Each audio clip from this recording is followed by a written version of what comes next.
Today we're discussing the disconnect of the Russian banks, and the West has finally gone there. Now, they claimed to do it before, but now they're really increasing the pressure. And this is a really big deal because the United States runs what we call the SWIFT. And the Western nations have now agreed to disconnect Russian banks from the SWIFT. Now, for those who are unaware of the SWIFT is the international bank-to-bank money transfer system. So if a bank in Japan wanted to buy or sell TVs to a bank in Iran, they would use the SWIFT to actually do the transaction. So they would both come with their currencies, go to the markets, in the SWIFT, do the transfer. The SWIFT would then transfer the money from one entity to the other. Well, the United States, being the world's reserve currency, controlled the SWIFT.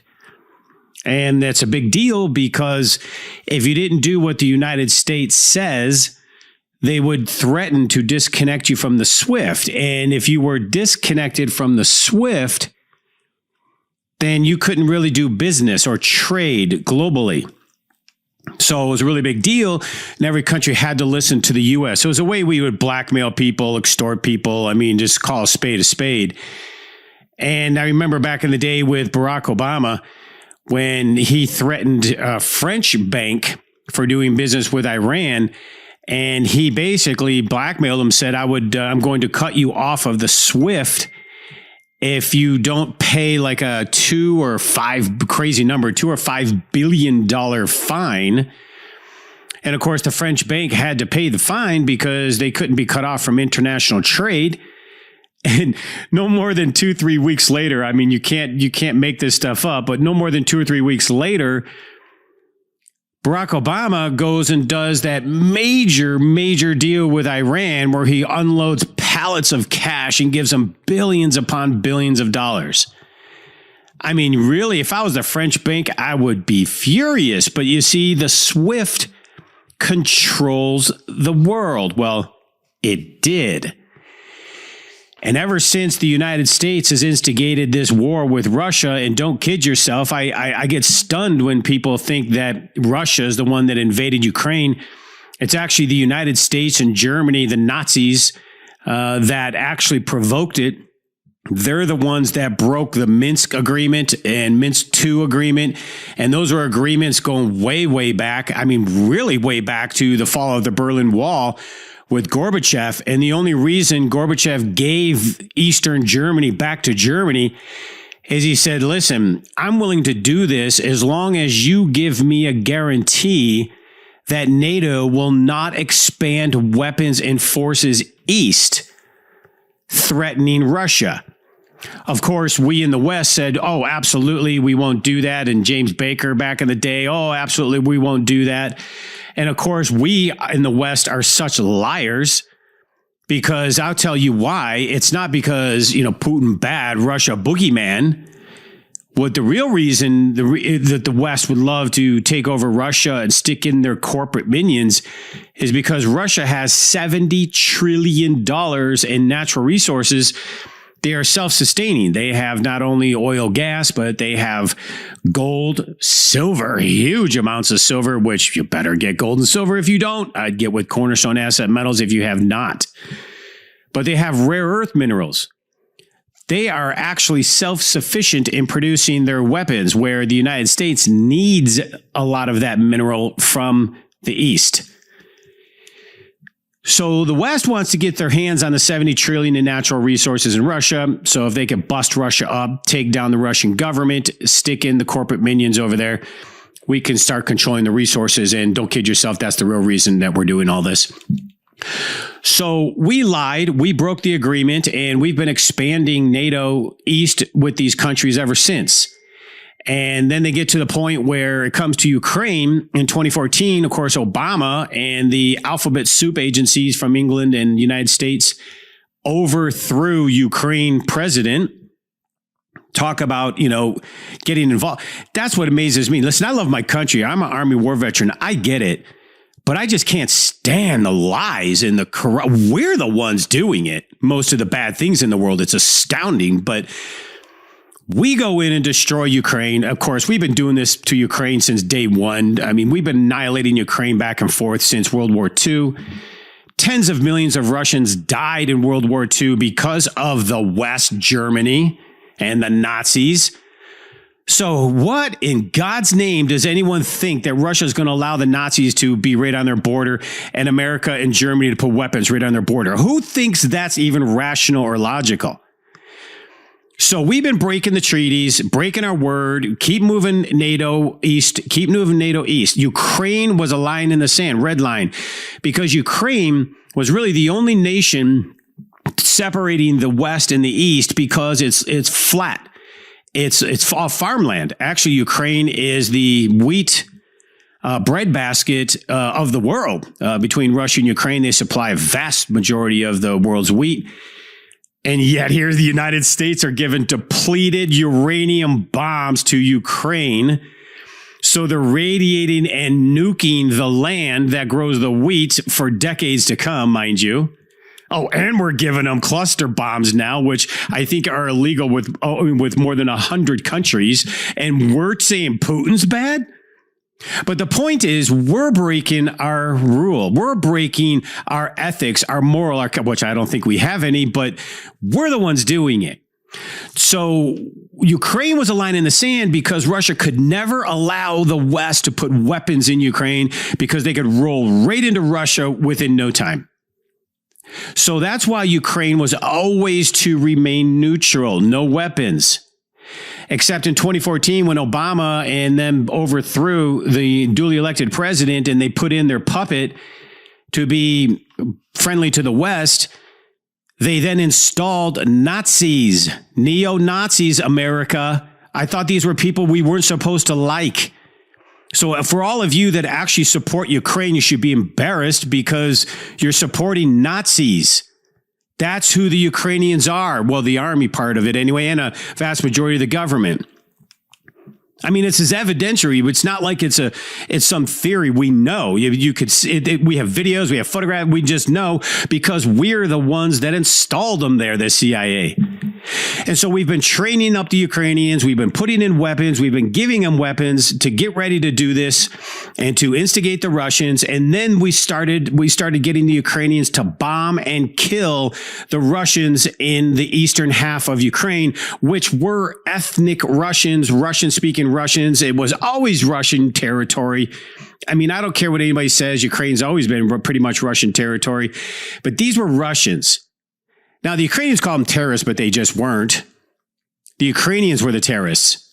And people get all butted up. Oh, yeah, but the Russians and the Soviets. If you were the Russians and you just got tens of millions of your people killed by the Nazis and the Germans, you'd be pretty pissed off, too. You would have taken all that territory as well, and you would have controlled it to keep the West from ever trying to take over your country again. That's what the Soviet Union was about. Now, granted, I don't go along with the way and the methodology, but I understand. Tens of millions of my people died because of the West, which is Germany. I'm pissed. And I'm not trusting, and I'm going to kill, and I'm going to destroy. And so they went about it wrong, but they had the right idea. I would have done that if I was ahead of Russia.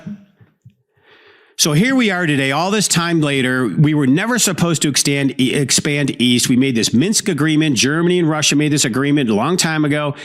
Then we break it. Then they do Minsk II agreement. Then we break it. And then we start putting weapons in Ukraine. I mean, you can't get any closer to Russia's back door. It's the only landmass where tanks can go through. The rest of it is mountainous. So I don't blame the Russians. Why are we instigating? Why were we flying bomber missions along the Russian border? Why were we giving Ukraine bombs and weapons to shoot and kill ethnic Russians? Why? Because we were instigating Russia. We were forcing Russia to invade Ukraine. Not only did we put in neo-Nazis in there, but all the bioweapon labs we had through Ukraine is documented. So don't tell me it's conspiracy, because dumb Nuland from the State Department even said it publicly about the bioweapon labs that we have in Ukraine. What are we doing developing biological weapons in Ukraine? like COVID, which that was in China, but you get my point.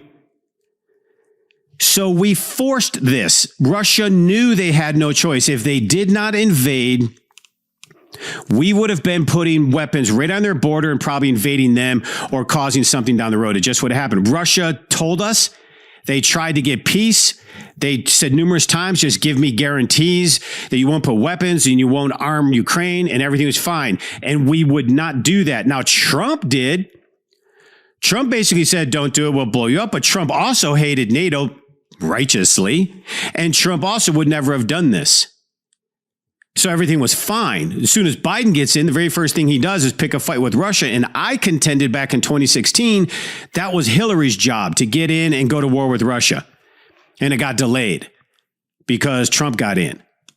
You just have to understand the bigger picture and why this leads into the banking system and why it's so important for you to understand, because this isn't just geopolitics. This is your future with what they're getting ready to do. And they're going to blindside us like no tomorrow. And we are going to get wiped out individually and financially if we don't pay attention. So now we've instigated this war with Russia. We are losing terribly, which we cannot lose. I contend that if the West, the United States, NATO loses, which they will, Russia is so superior than the U.S. in so many ways in weaponry. And I contend they're going to lose in Ukraine. But if we lose in Ukraine, the dollar is in deep trouble, which it already is. BRICS. Our credibility will be gone. We've weaponized the dollar. We've stolen billions and billions of Russian money because they didn't play along in the SWIFT. And so here we are. Now, if Russia wins, of course, they, gain the security that they want, which any reasonable person should sit back and go, yeah, I don't blame Russia. Why are we instigating it? Next to the natural resources, next to the fact that the United States is basically a war machine economy. The rich get richer because they go to war, and it's all about the industrial military complex. I'm not the one saying it. All the top people say it. That's who America is. We go to war. China even said out of 236 years, we've been at war like 227 or something. It's just what America is. We are the warmongers of the world. Now, granted, we've gone to war against some bad people, but believe you me, we're pretty much right up the alley there. So here we are. We're losing the war. And so now the Western nations are agreeing to disconnect Russia from the bank. So the United Kingdom, Germany, Italy, Canada, United States, France, the European Commission, they've all agreed to impose tough financial sanctions on Russia. Coming out of Berlin in February, that the UK, Germany, Italy, Canada, United States, France, and European Commission, they agreed to do these sanctions, including disconnecting the top ones, banks, from the SWIFT system. And the German government spokesman Heberstraat told reporters, following that day, all Russian banks who are already under international sanctions, as well as other Russian banks, if necessary, will be disconnected from SWIFT. Now, the Russian President Putin said in a televised address that the response to requests by the heads of the Donbas republics, he had made a decision to carry out the special operation in order to protect the people who have been suffering from abuse and genocide by Kyiv, Ukraine, regime for 8 years, which is totally true. The Russian leader stressed that Moscow had no plans of occupying Ukraine territory. Its objective was demilitarization and denazification of the country, and folks, that is true. Ukraine are filled with Nazis. Nazis killed tens of millions of Russians. I don't think the Russians want the Nazis near their border, let alone they don't want the biological weapons near their border. After the announcement, the United States and European Union, UK, and other countries announced they were imposing the sanctions on the Russian individuals as well. They even confiscated the oligarchs' yachts. The European Union is set to disconnect the several Russian banks from the international SWIFT system. We commit to ensuring that a certain number of Russian banks are removed from SWIFT, she says. This is Ursula, mind you, President von der Leyen. Ursula. EU. I'm telling you, you want to talk about commies, man. It's the European Union, but that's another conversation. In her words, the move would efficiently block Russian imports and exports. But yeah, to the West, which, by the way, hurts the West and the silver supply because a vast majority of silver to London was coming from Russia. You'll find that out soon enough in the future. But I wouldn't be too concerned because Russia knew this was coming. So Russia developed its own SWIFT system with China, and they have successfully built trade with the East, which, mind you, has a lot more people than the West. So they're doing just fine. Matter of fact, their economy's booming. They're trying to tamp down the inflation because there's so much money being created. They're opening factories, building all the weaponry for the war. So they're going to disconnect the Russians from the SWIFT, but it doesn't matter. The BRICS, Russia, China, India, South Africa, they got their own system now. The world is de-dollarizing, and I hear the talking heads, oh, the dollar will be around for a long time. I just plain disagree. I think it's going to come faster than you think, overnight when you least expect it. And for those unprepared, you're going to regret hearing about it and not doing anything. So the Russian forces unleashed their assault on Kyiv and the Ukrainian cities, and they were flat out resolved to continue imposing costs on Russia that will further isolate them, which it didn't because they took their trade east. But they wanted to isolate them from the international financial system that the United States controlled. Well, Russia said, forget you. I will just go to the east and do my business, which there's plenty of it. India, China, way more people than the United States, little 300 million. And 300 million with people that don't even buy anything with all the illegal aliens coming in. What do you think they're buying? Nothing. Maybe Twinkies with welfare money. They're not producers. They said specifically, we commit to undertake the following measure. First, we commit to ensuring selected Russian banks are removed from SWIFT messaging system. And will ensure that these banks are disconnected from the international financial system. They think they control it all, but they don't. And harm their ability to operate globally, which they have not. But this is a major escalation, and don't think China's paying attention. Now, China's really good at playing both sides of the fence. But don't kid yourself. China would like to see Russia destroy the West by getting them to lose, and China's going to be the one dominating the world. And I actually think that the United States probably wants that.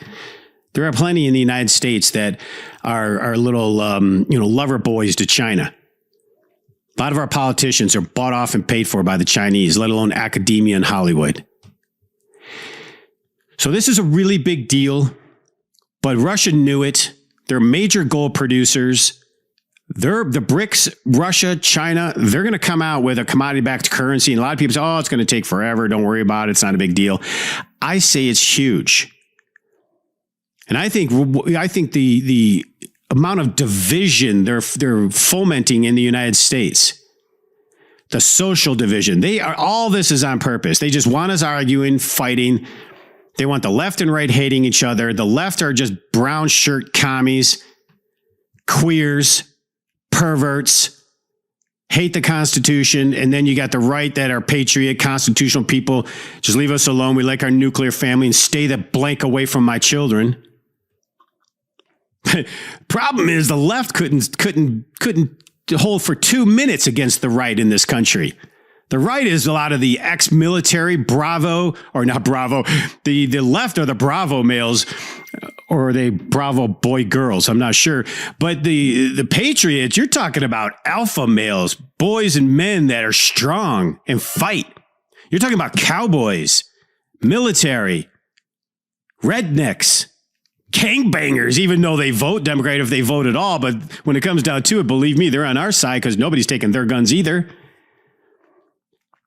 They just want us hating each other. So while we are hating each other and we're destroying our culture, they're picking this major war and major fight with Russia, destabilizing the world and the supply chain, destroying the food chain. There's so much going behind the scenes that they're doing on purpose with the food and the land. They're going to take this country down if they get their way. People better wake up. They better realize this isn't a joke. This isn't conspiracy at all, because everything I'm saying is coming from what they're doing. What are we doing? Are we sharing this information with people? Are we serious about it? If you know someone who would vote for a Democrat, are you shaming them? Which they should be. I mean, let's forget the fact that they kill babies at 9 months and they're queers. But, beyond that, stay away from the kids, and this wouldn't be a problem. I like Vivek Ramaswamy. That guy, I tell you what, if he's fake, he's the best fake I've ever seen in my life. Everything he says is so point on. He is one of the greatest orator communicators I've ever seen in modern time. He is so straight up, even when he gets in arguments with queer. He just says, listen, we have a different opinion, and that's okay. You have a right to exist. Stay away from the kids, which he's right. But the point is, I would agree. I just totally agree with Ramaswamy. I actually really like that guy. I would love to see him win. Now, don't get me wrong. I love Trump. But Trump is definitely mouthy. And even though he's in this fight, if he could just be a little more presidential, it'd be a little easier to swallow. But believe me, it's not that they hate Trump because of his mouth. They hate Trump because of his policies and because of how patriotic he is. And that's why I don't know if I trust Ramaswamy, because he could easily be a WEF hack, World Economic Forum hack. I don't know. And that could be the hesitation. But we get Trump to be president and Vice President Ramaswamy, we have a chance. But the Russian banks being cut off from SWIFT is a major escalation, although it doesn't surprise the Russians. They've been planning this. They've been dumping U.S. debt, and the de-dollarization is going full force. Don't listen to the mainstream media, and stay away from the big gold companies. If any company says they sell gold or they're advertised as a gold company, they're ripping you off. They're charging you 90% premiums, exorbitant amounts, gouging and ripping you off. Vast majority of these gold companies, that's their model. That's why they can afford advertising on TV, because they charge it all from you. Go to a company like Cornerstone that's going to be honest, in an honest wage, a simple premium. But stay tuned, folks, because this stuff with Russia is heating up, and we need to heat it, because it's going to come directly down our throat, and it'll happen when we least expect it. So until next week, God bless you. With all of the recent changes in the political and financial markets, there has never been a better time than right now to invest in silver and gold. When governments simply print billions of dollars in paper money in hopes of solving financial shortfalls, you know that it is time to buy and hold assets of true and lasting value. Free information is available to you right now by calling 888-747-3309. Whether you are a new investor or you're interested in preserving the value of your retirement accounts, we make it easy for you to make smart decisions for your financial future. The specialists at Cornerstone are here to serve you, work to satisfy your retirement goals, and communicate with respect. Call us right now at 888-747-3309. That's 888-747-3309. Or visit us online at cornerstoneassetmetals.com. That's cornerstoneassetmetals.com.